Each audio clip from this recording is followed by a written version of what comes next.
Gustave Doré est un artiste français, né en 1832 à Strasbourg et qui meurt à Paris en 1883.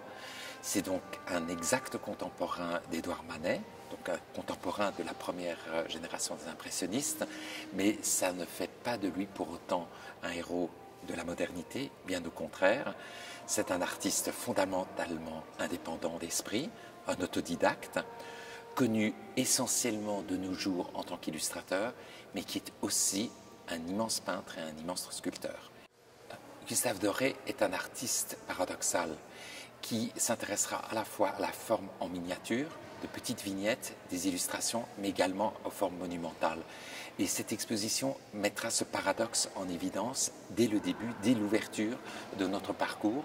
Vous serez confronté à la fois à un vase monumental provenant de San Francisco, de 4 mètres de haut, 3 tonnes, le poème intitulé Le poème de la vigne, mettant en évidence l'hédonisme, la part hédoniste de l'artiste. Et à côté de cela, vous aurez des œuvres mettant en évidence son pessimisme et son caractère dépressif. L'exposition elle-même sera structurée en 7 sections, à la fois thématiques et chronologiques, mettant, à titre d'exemple, en évidence son intérêt pour le paysage, son intérêt pour la peinture religieuse, son intérêt pour la caricature et l'illustration littéraire.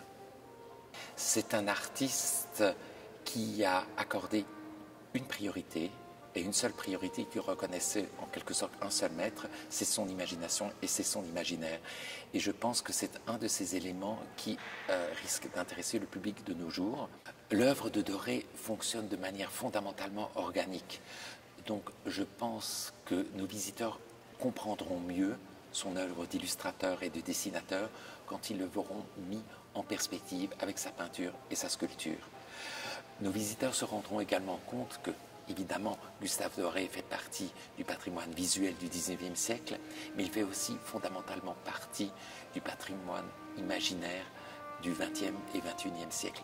Et même si nos visiteurs ne connaissent pas son nom, ils reconnaîtront ses images, notamment dans le domaine cinématographique et dans le domaine de la bande dessinée.